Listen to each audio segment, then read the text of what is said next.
Hey, thanks so much for jumping on the call. I've been really excited to talk to you. I actually interviewed you back in the Sony Music buildings. Oh, God, it must have been about 12 years ago now. Um, Goodness me. and I think my beard was much shorter, so you probably don't I think, I think recognize. it was because I've got to be honest, I would remember a beard like that. Thank you, thank you. You kind of got sort of like a Ragnar Lothric sort of look about you. Exactly the look I was going for. But it's working. Thank you, thank you. Hey, I know you're well busy, but I got a batch of questions for you. Like I said, Okay. I'm very excited to catch up with you again. So I'm going to just dive into it to some heavy hitting questions for you, mate. Because I want to talk to you about your cathedral tour, which I know you've been enjoying so far, and you've got some dates coming up. So I want to touch on that in a little bit. First of all, opening question for you.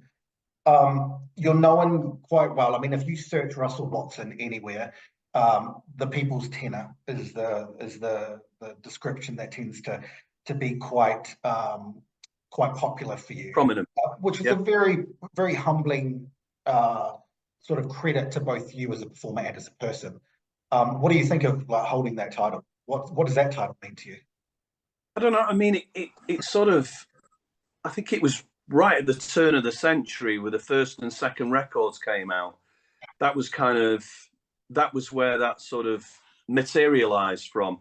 Yeah, And I mean, from my perspective, I think it naturally came from the fact that, unlike many classical singers, I came from a different background. I came from a working class family myself. I'd worked in a factory, you know, doing 12-hour night shifts, making nuts and bolts. I left school with no qualifications. And I think in many respects, it came from that sort of working class or the working class roots that I came from.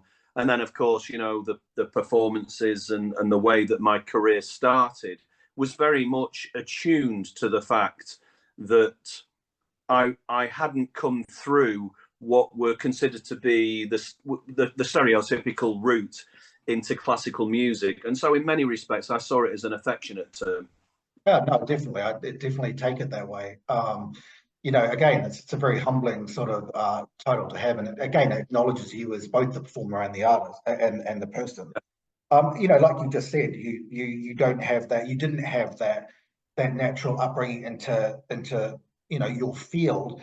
You didn't have musical parents, did you? And you came from this Nope. industrial background. So where did becoming, you know, you didn't necessarily grow up wanting to become an opera singer. So where did that all come from? And how did you make that decision that this was something that you want to do other than cutting bolts? It came from, I think, predominantly came from the love of classical music that my grandmother had. Yeah, And I'd say that certainly in early life, you know, as a child, my introduction to classical music was, it ran in tandem with many different genres of music. yeah, And so I think for that reason, I never saw the barriers that became quite obvious to me later in life. The sort of, I, I'm trying to think of a descriptive term for it, but there was very much that, if you remember, a perfect example of what I'm talking about with regards to classical music and all the other genres at the turn of this century. When, if you remember walking into, say, for instance, HMV. Now, the first thing you see when you walked into HMV, you would see a row of the current top 40 albums and singles in front of you, and then the rest of it would be all popular music. And then you'd walk up a flight of stairs and you'd get to DVDs and video games, and then you go up another flight of stairs, and eventually you would arrive at the top floor, and there would be a glass wall, literally a glass wall, and you'd have to open a glass door, and generally mooching around would be a chap in a tweed suit with spectacles on the end of his nose, and it was all quite. I felt all quite intimidating, and literally felt quite segregated, separate from everything else. It's gone. That's all gone now, and so now you have classical artists and classical performers and music, and it's all mixed in with the rest of the stuff. And in many respects, classical music has been popularized.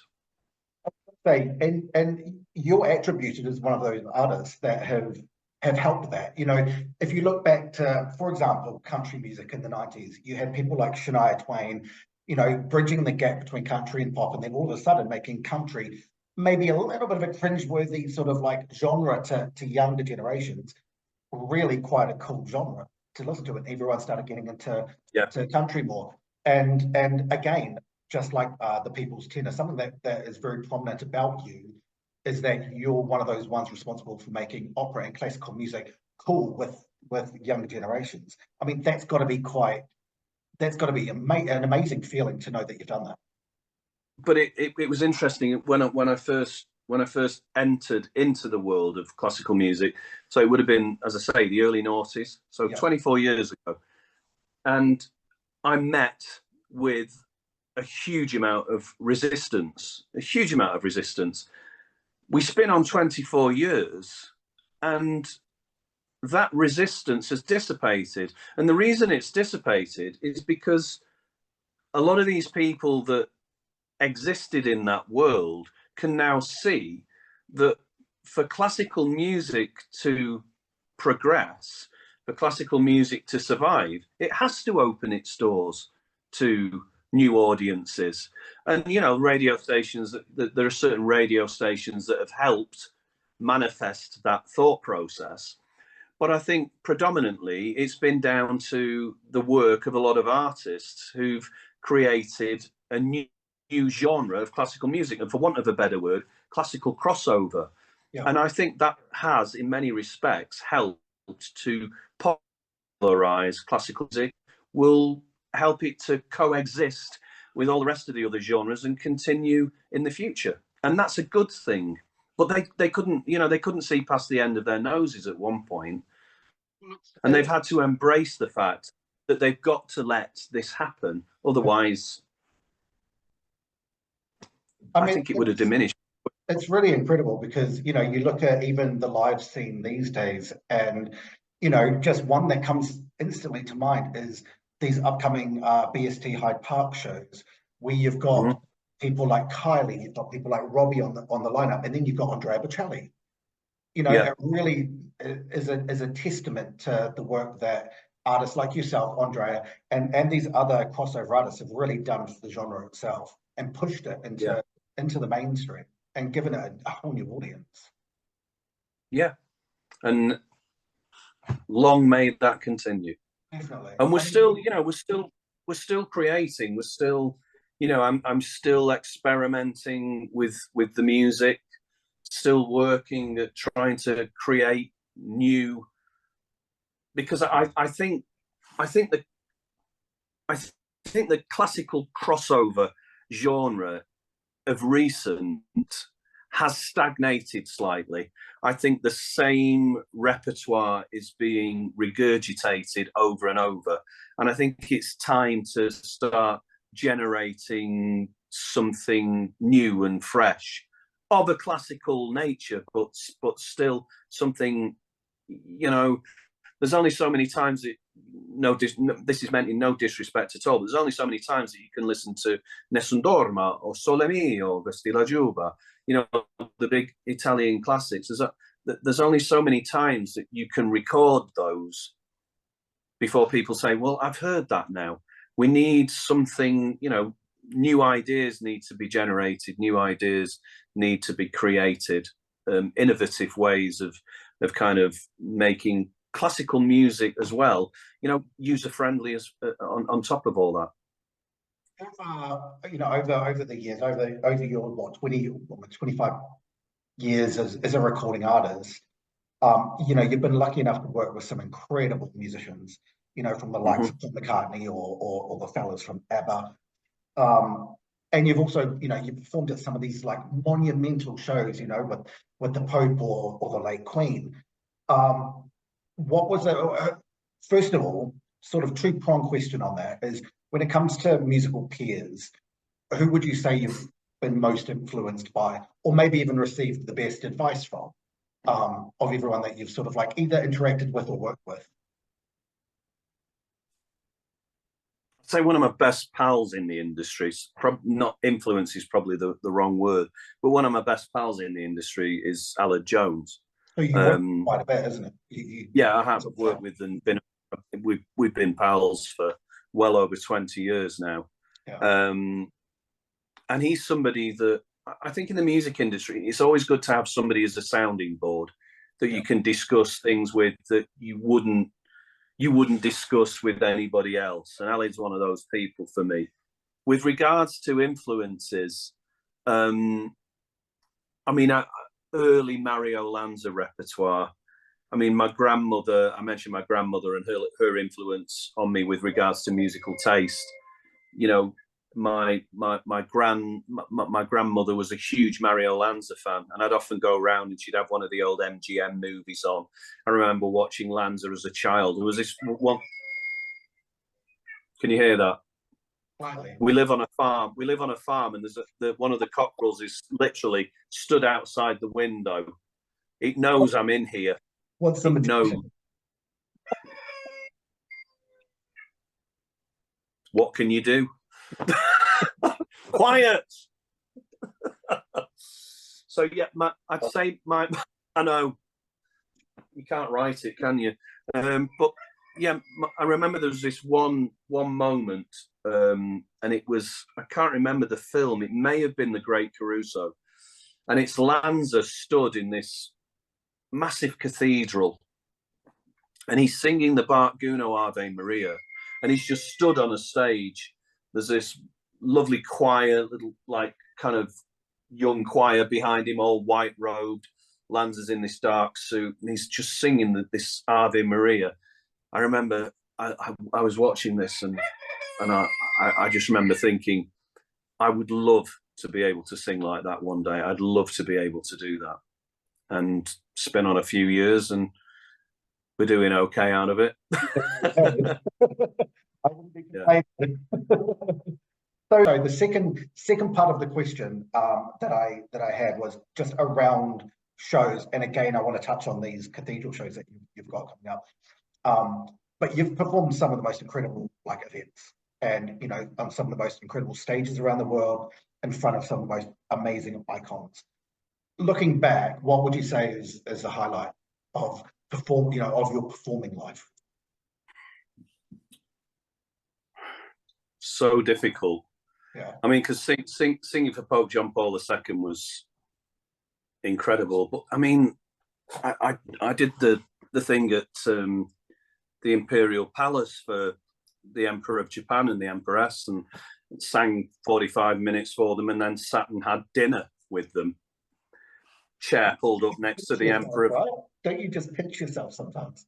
Yeah, Emperor Hirohito, chair pulled up next to him, sat down, and the first thing that kind of came into my mind as my backside hit the chair is, what do you say to the Emperor of Japan? Anyway, he turned around to me, and literally his first words were, which football team do you support? And that was it. We were off for the night. It was incredible. But I think because being from Manchester, you know, being sort of Salford born and bred, and being from the locality, and the City of Manchester Stadium 2002, and being the main artist at the opening ceremony of the Commonwealth Games. I mean, that was incredible. Yeah, that was incredible.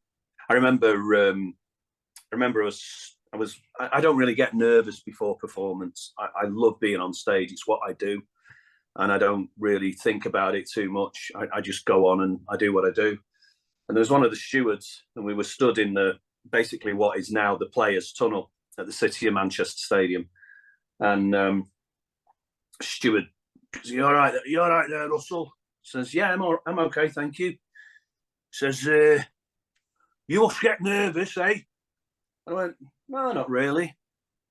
you know, all the athletes from all the nations out there with the banners stood in the middle of the, you know, the arena like. I said, no, it don't really bother me. Her Majesty the Queen's out there as well. Nah, I'm all right. 42,000 people in the stadium, Russ. No. Supposedly there's 1 billion people watching live on TV right now. I went, look, be quiet, will you? You are starting to make me nervous. That was something else. I mean, that was incredible. But I mean, everything. There's been so many things that I've had the privilege of doing that have been amazing, and some of the people that I've met as well. You know, I mean, as a kid, used to you know, listen to Meatloaf, and then spin on a few years, and I'm doing a duet with him and singing at one of his concerts in New York, singing, you know, Bat Out of Hell and Anything for Love and all the big Meatloaf hits. And Paul McCartney, you know, he used to have this book that me and my pal used to go to. It's called the 101 bumper hits from the Beatles, and we'd sit there with our guitars up in, you know, either in his garage or up in my bedroom, you know, twinkling away to all the Beatles classics, and then spin on, you know, a few years, and I'm on stage with Paul McCartney singing Let It Be at the Nobel Peace Prize Awards in Oslo. It's yeah, sometimes it all got a little bit wow. That was one of those moments. You know, I was literally when I met, overwhelming. yeah, and when I met him, I was like, oh yeah, you're right. So just touching on highlights one last time as well, because I know that outside of, you know, being this world-renowned opera singer, you do venture into other projects as well. Again, like the poster behind you, War of the Worlds, you featured in there. Yeah. We're in Chicago. You've been on shows like, you know, I'm a Celebrity. Yeah. What's your favorite sort of like side hustle in terms of doing something outside of being recording artist? What's been the most enjoyable or the most rewarding? I mean, you mentioned I'm a Celebrity. I mean, that was great fun. It was certainly it was an experience that I'll never forget, and I met some wonderful people in there, and people that have, you know, stayed my friends as well, you know, and that in itself was fantastic, and it was during a very, very difficult period of time as well, so it kind of became even more poignant. But I think I did this thing with the guys from ABBA in 2009, I think it was, and it was a show that they translated from Swedish. It had been a huge hit in Sweden, called Christina, and I played the male lead role, and a lady called Helen Shoholm played the female lead role, and it was a musical that they'd written. It was almost like it was more, to be fair, it was more of an opera than a musical. So it's kind of semi-operatic musical, for want of a better word. And it was, I mean, to work with them was amazing, because they're such a dynamic pair, first and foremost. But the music was just incredible, and it was at a time in my life where, you know, it wasn't long after I'd been very poorly, and so I was still feeling quite volatile, and the musical itself kind of it sort of runs around this theme of family values and the strength of love and family and what that represents. And so it was at a time where I was really feeling that sense of family values and what it represented, and having had been very, very ill, and so it really resonated with me at that time. And as a result, I think my onstage performance was the best I've ever done. I think from an acting perspective in particular, it was the singular best thing that I've ever done. I remember we did our last show at Carnegie Hall in New York, and ABBA invited all their, I hate to use, it's not celebrity friends, superstar friends. And we were upstairs after the show, and we were chatting, and there was stood with Benny and Bjorn, there was a couple of ladies, and Helen and I went over, and this lady turns round and she says, "Oh my God, Carl Oscar," because that was the role I played. And I went, "Yes." And she said, "You were amazing. And you, Helen, you were incredible. What a show." And all of a sudden it clicked. It's Meryl Streep that stood in front of me. So I was like, "Thank you so much. I love your work too." She went, "Forget about that." She said, "I said to my girlfriend, you need to confirm this. I said, these two have to be married because nobody can act that married. They have to be married." And I said, "No, we're not married." And it was like, I mean, it was a flippant comment, but it was probably the biggest compliment I've ever been given in my life with regards to, acting and performance from Meryl Streep. Yeah, exactly. Wow. In my opinion, one of the greatest actresses, if not the greatest, that's lived. Hands Incredible. Down. Hands down. Yeah. So I wanna touch on because I know that you're on the road. So you start back on March the 1st with your next cathedral show, and you've been doing some already. How are they going? What's your feel on this latest run of shows? Well, it's going fantastic. I mean, we ran the show, the Magnificent Buildings tour, through last year. Yeah. And it was so successful. I mean, in some of the venues, we were announcing second dates, and then in one of the venues, we did 3 nights. And so we could see the success and the hunger for what I was doing at that point. And I said, my wife manages my career, and I said to her at the end of the year, I said, this has been so successful. I think we should have a word with our promoter, because I was planning on doing another theatre tour at the end of this year, and just see whether they'd mind kicking that into 2025, so that we could continue with the Magnificent Buildings tour. Because I mean, it's not just been the fact that we've done well with ticket sales. It's also the fact that the spirit in which the show is generated, and backstage, and all the crew and everything. The soprano that I have as my guest artist, a lady called Nancy May. The whole feel of the show is just fabulous. I've really, really enjoyed it. So we thought, well, why not? Let's do another run.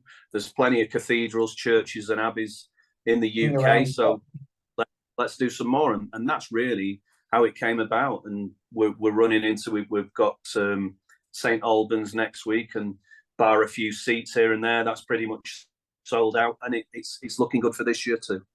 If you're a Russell Watson fan, it must be such a dream come true to see.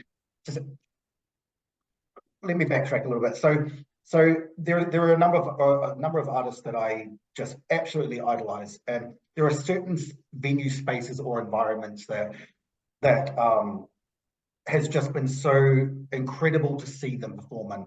For example, Tori Amos at the Sydney Opera House, or the Royal Albert Hall, or the Cause in Dublin, because of the connections, And so for a fan of you to be able to see you in such a special environment like a cathedral, that's got to be like a dream come true for a Russell Watson fan.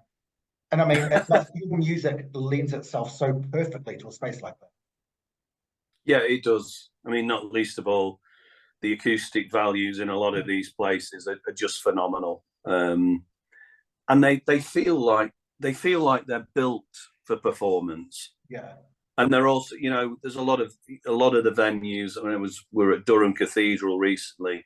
I literally walked in to Durham Cathedral, and wow. Yeah, I'm singing here tonight. This is incredible. What would you say is the most special cathedral that you've ever performed in? Okay, let's dwindle it down. Because you've performed in so many spaces.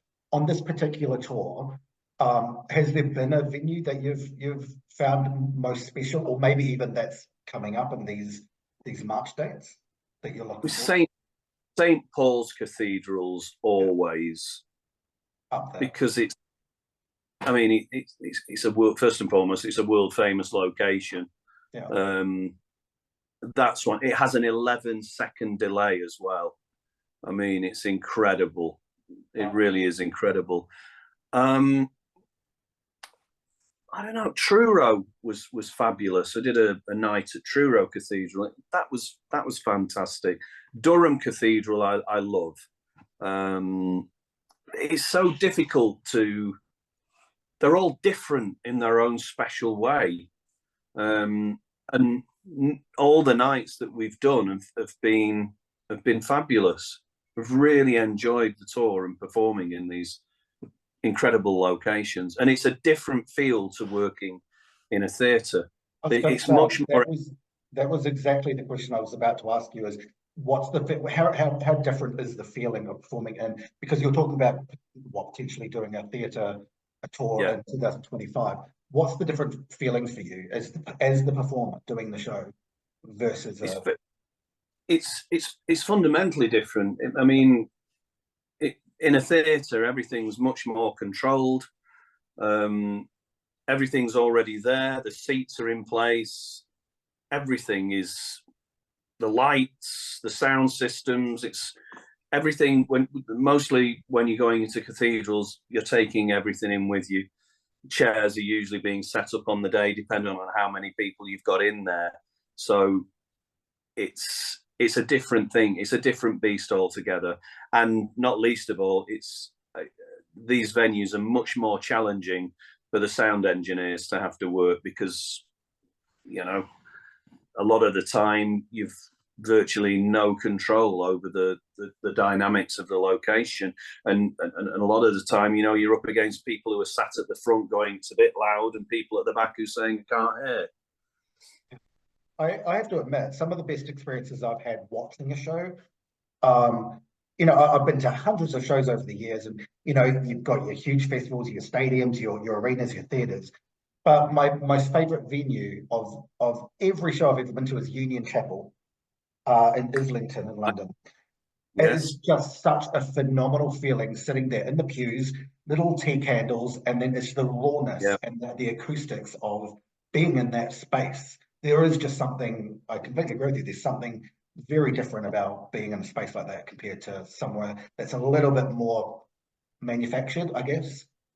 Yeah, everything, it literally feels, from, you know, when I'm sort of sat in the audience when we're doing sound check, and I'll sit out in the stalls, sit and listen, and to the soprano when she's singing, and literally sat there, and you feel like you're kind of enveloped in this beyond 5.1 surround. It just feels like it's everywhere, the noise, and it's a fabulous noise. And the other thing is, as well, I have to point out, is this is at its best at the moment. It's the best it's ever been. I don't know what's happened, why. Maybe it's an age thing, but it really is working incredibly well. Wine, mate. Like a fine wine. So last question for you, Russell, because I know you are busy, and I think I've already taken up well over my lot of time here.